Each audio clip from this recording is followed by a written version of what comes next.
Hello, Watem here and welcome back to some more Higurashi When They Cry. Let's continue with the old guy. I don't know what to say. I want to say something, but I can't think of the right words. I can only sigh. ああ、大石さん。探したんすよ。課長から手配写真の。静かにせい。ここは騒ぐ部屋ではないぞ。As Kumagai barged into the room, the old coroner quickly snapped back at him. すみません。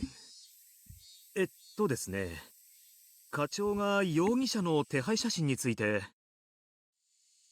ああ、それ、小宮山君に相談してくれませんかね。ちょいと私、じい様と話がありまして。すぐに上がりますと上に行っといてください。あ、わかりました。Kumagai ran out of the autopsy room with the same haste he entered in. 賑やかな男だのおやっさんだったら、やかましいって言って、げんこつの一つも食らわしてるところです。お前さんも少し上に戻った方がいいぞい。ここの空気は慣れんやつには合わん。そうですね。あんまりサボってると、私もげんこつを食らっちまいそうです。獅子骨界隈じゃチンピラも避けて通るお前さんをツモの切り方が悪いとげんこつを食らわせてきたのは後にも先にもこいつだけだったの容赦のない人だったな。本当の親父よりげんこつもらった気がしますよ。本当も嘘もないわい。お前さんが本当の親父だと信じてたならこいつも本当の親父だ。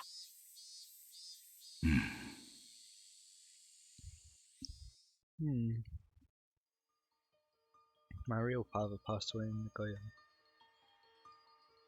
He was unlucky. If he wasn't given the order to move to a plant in Nagoya, he wouldn't have died in an air raid.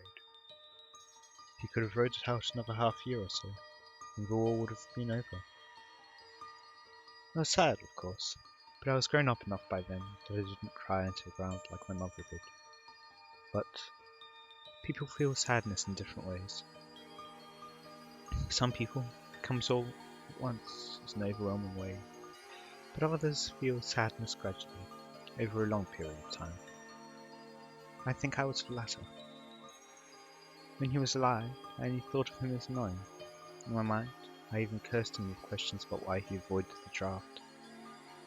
But I thought my feelings towards him would always be the same. Then the war ended. As I saw families and friends being reunited with joy as they came home from the front, it finally happened. I grieved for my father's death. Japan was filled with people who were sad and full of despair. I knew I wasn't anyone whose life ended up that way. But I remember I was very, very heartbroken. After the war, the nation completely changed. As a policeman, the environment I worked in went through sudden changes too. In order to forget my sorrow, the only thing I could do was devote myself to my work. 当時、私はいろんな取り締まりをやらされてましてね。食料とか生活必需品を非合法な手段で買い込む人たちをよく検挙したもんです。そりゃあもうゾロゾロ引っかかりましたっけ。小倉のあたりは物が豊かで、そういった物を手に入れるのにかなり都合が良かったそうなんですよ。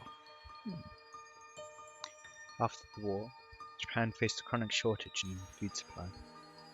To those ends, the nation instituted a food rationing program by signing the Food Control Act. But the rations the government provided weren't even close to being enough to feed families. Therefore, people had no choice other than buying food and supplies on the black market. The government hardly had enough food for rations, but there was somehow plenty on the black market. It dealers there sold it at outrageous prices, and some of them became quite wealthy. The Sonozaki family made their money through that black market, but that's another story. The government didn't bother arresting these dealers, for, with their money, they were able to buy off the top members of the police department. Instead, they decided to go after the people buying the goods, and even confiscated the rice they bought by selling everything they owned. Yeah, I remember that. Wasn't there a prosecutor who starved himself to death? Yeah, there was. A prosecutor who vowed not to eat illegal rice starved to death. Wasn't it in 1947? That was horrible. He, the public prosecutor, proved it himself that people couldn't survive by adhering to the law. That prosecutor had grown tired of the government charging people with doing whatever they could to survive. He proclaimed that he was never going to buy black market rice again. In 1947, he starved to death when he was only in his mid-30s. The law prohibited people from buying black market rice, but that was the only way to survive. In that case, was the Food Control Act a bad law itself? The death of the prosecutor was seen as a desperate message to the government about the unjustness of that law. We rounded up people with bags of rice and lined them up for a temporary inspection point next to the station. It was like a military tribunal. We inspected their bags and confiscated everything that they bought at the black market. ご婦人方はみんな泣かれるんですよ。 They sold everything they owned to buy the rice. They pleaded that if we confiscated the rice, how would they feed their starving children? 道理だな。 Yet they forbade you from going after the sellers, so it was absolutely unfair from the view of the people. Everyone was on edge. If they heard a police inspection was set up at the next station, they'd jump off the train and run. We were aware of these people, so we set up several officers near jump-off spots in order to capture them. I remember chasing after women carrying several kilos of rice on them. That was when I first met the old man. いやー、驚きましたよ。私の親父にね、あまりにもそっくりだったんですよ。私はね、てっきり死んだと思っていた親父が帰ってきてくれたんじゃないかなって本気で思いましたよ。 I was chasing a man who was running away from the inspection point. There was no way for him to run with a heavy bag of rice on him. So either he'd get arrested with the illegal rice, or escape by ditching the rice that he'd bought by selling all of his belongings. In other words, if the person is being chased by the police, that person can't provide his family any rice to eat. Of course, I felt guilty about that. I knew people had to buy the rice to survive. So we had a tacit agreement to let those who ditched rice and ran get away. So I always thought the same thing as I chased them. Please throw it away. I don't want to catch him. No, I didn't want to catch him, because I didn't want to hear him crying and pleading in distress. It was then that the old man showed up. He looked exactly like my dead father. I was dumbfounded. Then, all of a sudden, he punched me in the head. If father disciplines you, as a child, you lower your head in apology. So I was so happy to see my father alive that I couldn't hold my joy in. The old man said, "Let him go."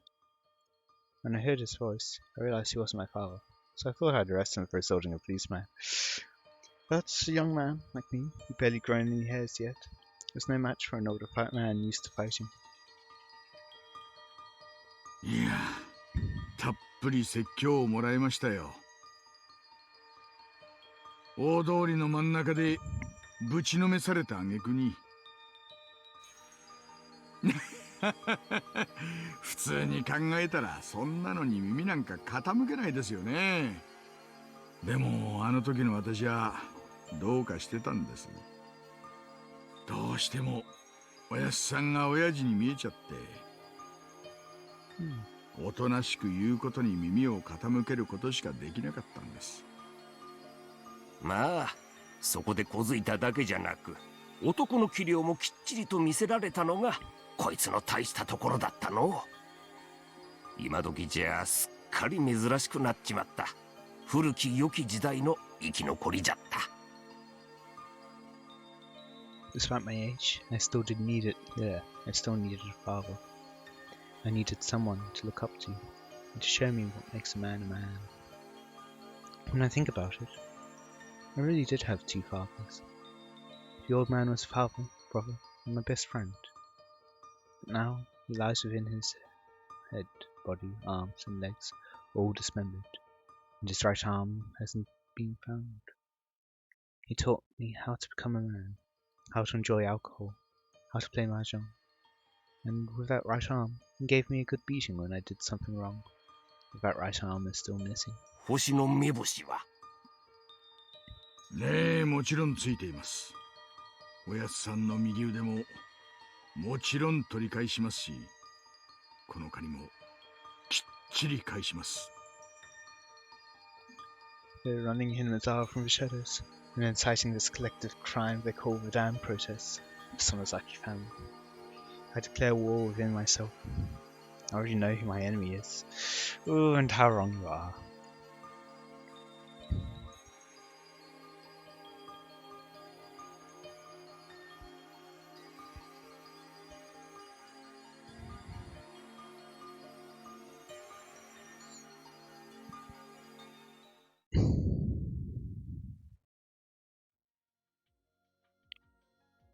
So that's one of them is yeah. I don't think we've had the execution order for the third year though. So in that case, let's go with this one because we've had a lot of candies to treat and the detailed test results.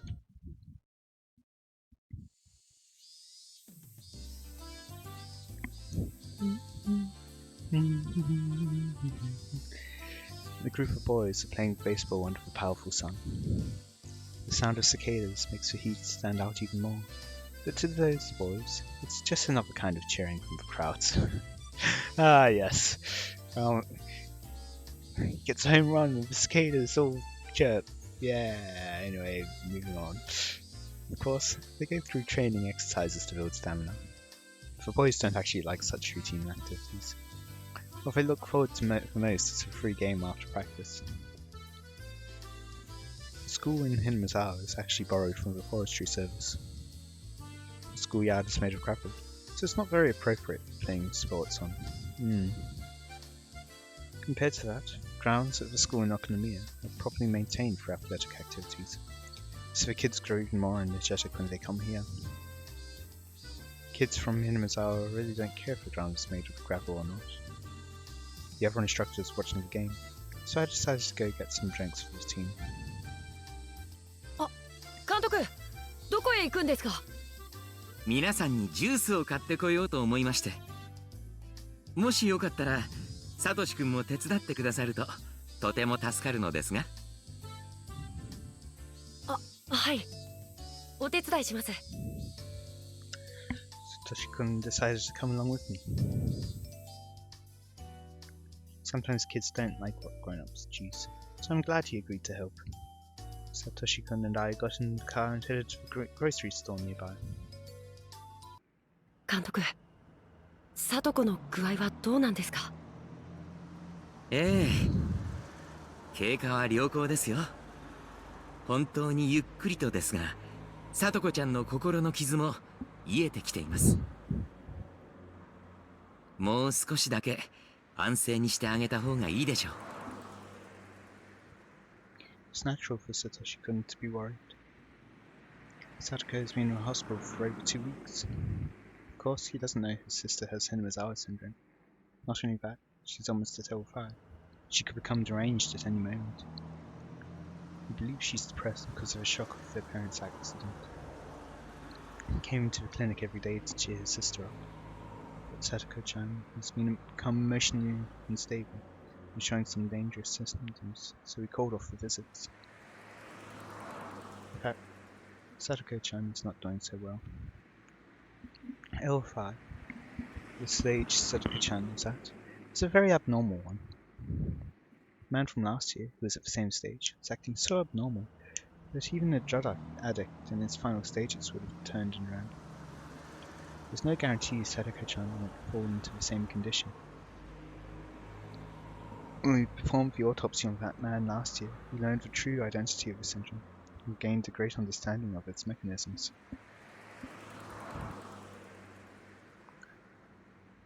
We even discovered some important facts that may lead to the development of a cure. So I'm wondering when the what's it called?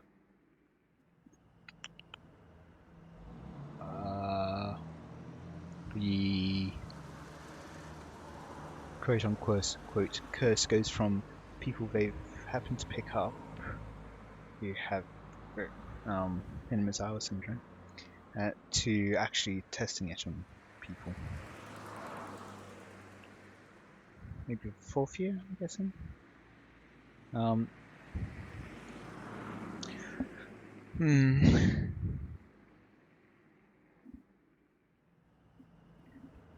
But even then, why do they... So we got the explanation of what it is, but why is it always on that day? So, anyway.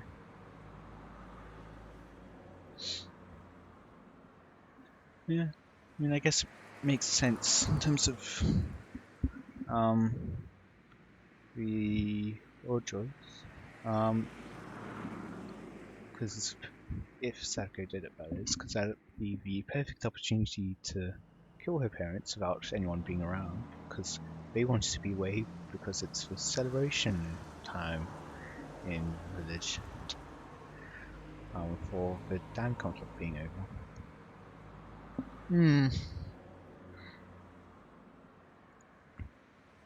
But then about the 3rd year with Rika's parents.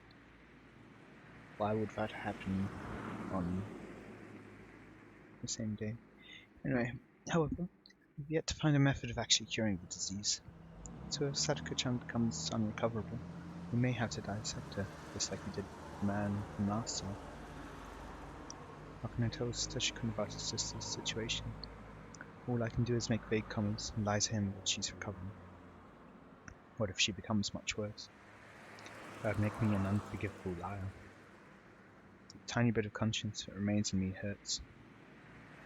もし監督の診療所のご迷惑でなければ、もうしばらく入院させてもらった方がいいかもしれません。それはどういう意味ですか？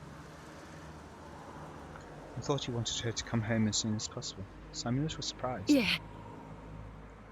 実は聡子、あまりおばさん一家とも馴染めていないんです。聡子ちゃんがご両親とあまり良い関係ではなかったと聞いていましたが、新しく預けられたおばさん夫婦ともなのですか？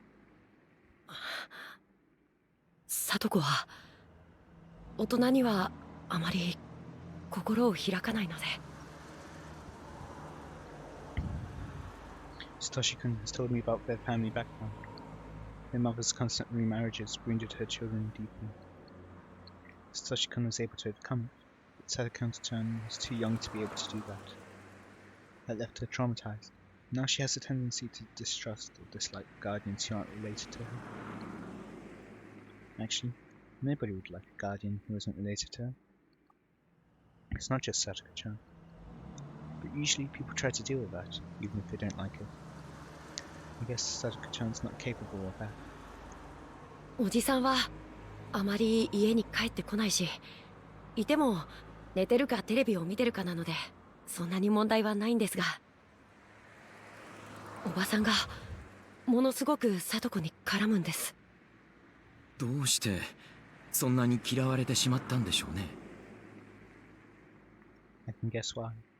Sadako-chan's parents are dam parents. Because of that, the villagers considered the aunt and uncle part of the Hojo family and ostracized them as such.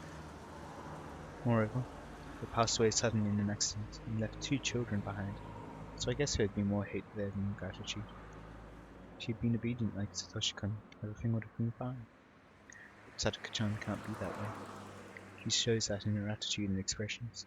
She leads to her aunt and her and her aunt having a big fight. 僕もおばさんに聡子の事情を説明してはいるのですが、なかなか分かってもらえなくて。その度に聡子ちゃんをかばってあげるサトシ君はお兄さんの鏡だと思いますよ。今や聡子ちゃんにとって唯一の肉親はサトシ君だけなのかもしれませんからね。そうですね。そんな気がしてます。Satoshi-kun said with a slight hint of a sigh. He doesn't say it, but it seems Satoshi-kun has grown tired of having to cover for Sadako-chan every time she and her aunt fight. He's a good person, as well as a good big brother. So I'm sure he'll do anything to cover for his sister. But that's a very exhausting thing to keep doing forever. Satoshi-kun was already doing that when their parents were alive. And eventually, his mental equilibrium couldn't handle the strain. He grew sick, and he visited my clinic. I thought his circumstances might have improved after their initial cause, his parents, were gone. But it seems things were even worse than before. わかりました。そんな状況で聡子ちゃんを退院させたら、また心の症状がぶり返してしまうかもしれませんね。入院費のことは気にしないでください。聡子ちゃんが本当の意味で回復するまで、私が責任を持ってお預かりします。While trying to pretend I'm listening to his request, I feel a little disgusted at myself for making such selfish excuses. I'll make sure. Takano-san is working on her dissection plan as we speak. お願いできると僕も少しだけ助かります。はい？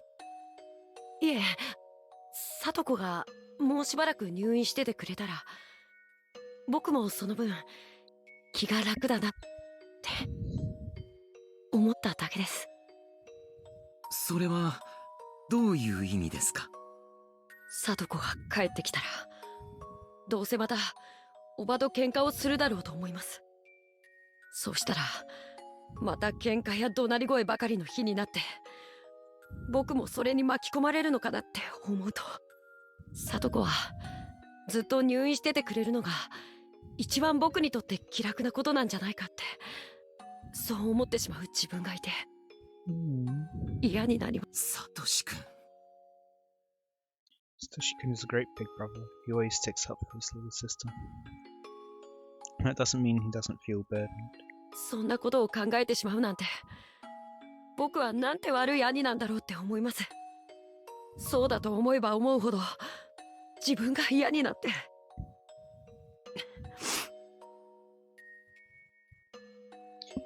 Satoshi-kun said, sniffling once. His expression was one of anguish, as if truly feeling his own sin. His desire to be a model big brother is putting himself under greater pressure. I feel bad for Sadako-chan, but I also feel bad for Satoshi-kun in a different way. As someone who knows the both of them well, I feel that I must be their ally, since they don't have anyone else who cares about them.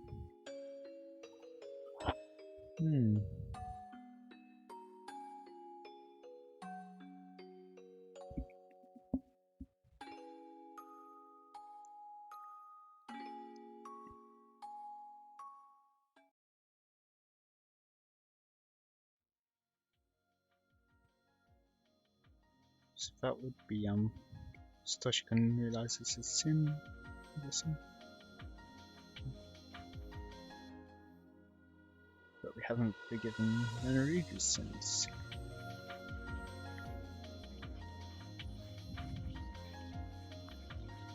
It's ready.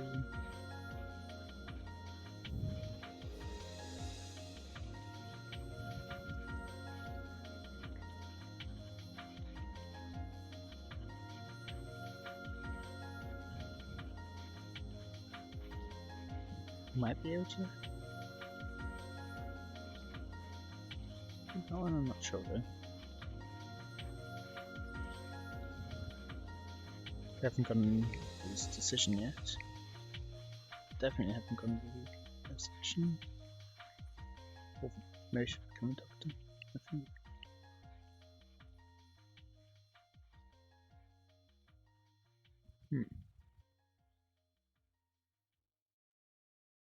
Definitely haven't gone to that one yet.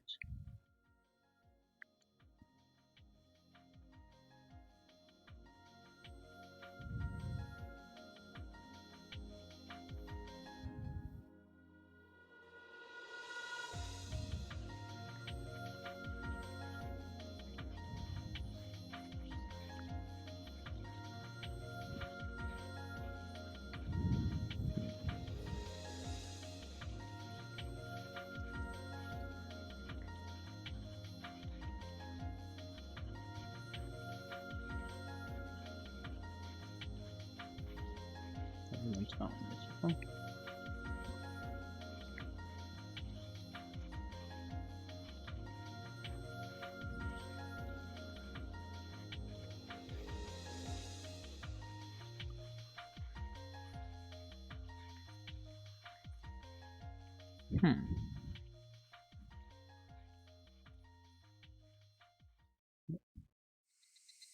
Yeah?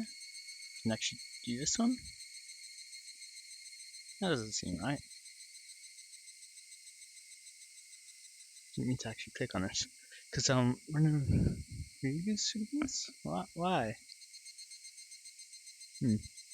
My harsh and brutal days are still continuing without end. The situation between my aunt and Sadako remains the same. My aunt yells at Sadako for no reason every night. Although Sadako cries, she still talks back to her. So my aunt's yelling goes on and on forever. Sadako's crying goes on and on too. When Sadako sees me, she grabs onto me. She hides behind my back and tries to ignore my aunt's yelling. She's always comes to seek my help. Sadako doesn't open up to anyone but me. So if I don't protect her, she'll be devastated. And security is something our parents didn't grant to Sadako. I have to be one to provide it. Every day, day after day. Every time Sadako cries, every day, day after day. Sadako grabbed onto me while crying yesterday. I patted her head, but, along with pity, a different emotion came to me. I wanted to grasp her head and smash her against the wall. What an unbelievably devilish and awful emotion. No. I can't think that. No, it's not that I can't think it. I just can't acknowledge that feeling. I mean, it's also possible that he didn't think of it that way, but, his brain reordered the events and came up with that, reasoning of why he felt a certain way. Because, yeah, the brain likes to do weird things like that.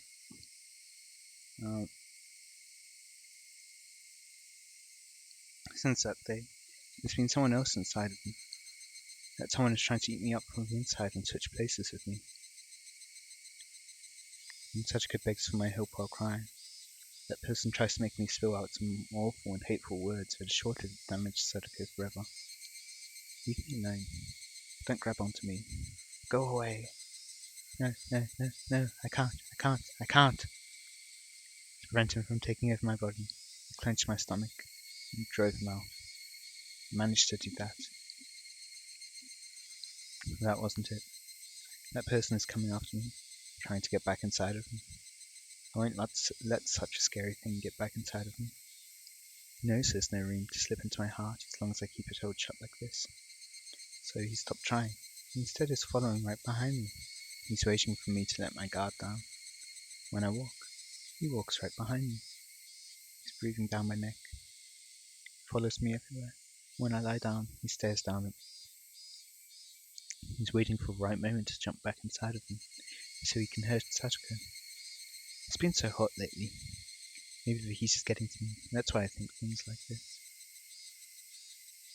I'm the only family Satsuko has. So I'll have to protect her from my aunt for the rest of my life. That's my eternal duty. The rest of my life? Forever? Do I really have to do that forever? If only Sadako, but I'm her only family. But it's because of my aunt. It's because of the villagers too. It's almost Watem. Some irresponsible people were saying that the curse will once again fall upon Hinazawa. We're also saying it will fall upon me and Sadako for sure. Maybe it's just my imagination, but don't leave the villagers expecting it and giving me especially sharp looks. I feel like I will be killed on the day of Watem. Of course, there's no reason why I would be killed. It's just my imagination. Ah, pat, pat, pat, pat. Don't come inside of me. Sadako is my only sister in my family, so don't tell me those awful things. Pat, pat, pat. Stop, stop. Don't come this way. Don't come this way. Footsteps came up right behind me. My hand touched me on the shoulder.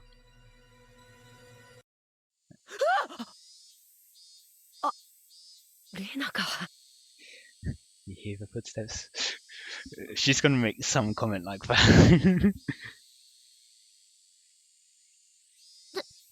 大丈夫かな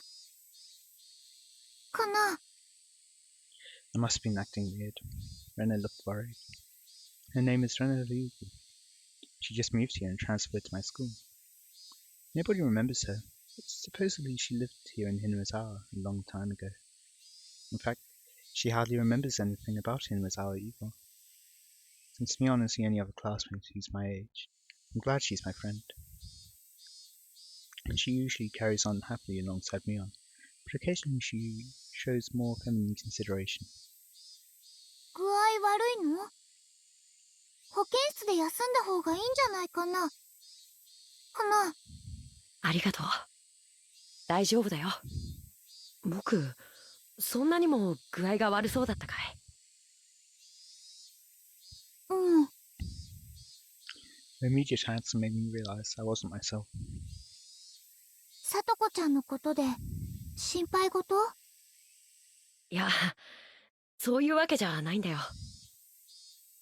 She knows that my problem isn't physical, but a mental one. It's just something I think to myself. But even though Rena seems like a very easygoing person, maybe she's more perceptive than she appears. レナは転校してきたばかりだから頼りないかもしれないけど、話を聞くことはできるからね。きっと聞いてあげるだけでも少しは心が軽くなると思うから。Although she just transferred, she already knows quite a bit about me and my sister, and also about the situation with the villagers. But talking about it won't solve anything. Actually, if I talk about it, I feel like I would be admitting to my weakness, which might give that person a chance to get inside of me again. さっき声をかけたらすごく驚いたでしょ。そんなにも考え事をしてるならきっと辛い悩みなんだろうなって思って。はあ。それはなぜか最近誰かにずっと後をつけられているような錯覚がしてね。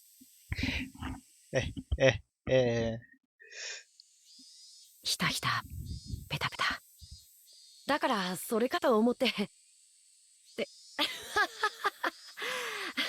ごめん。僕は一体何を言ってるんだか。足音ついてくるの？え？私その足音知ってる。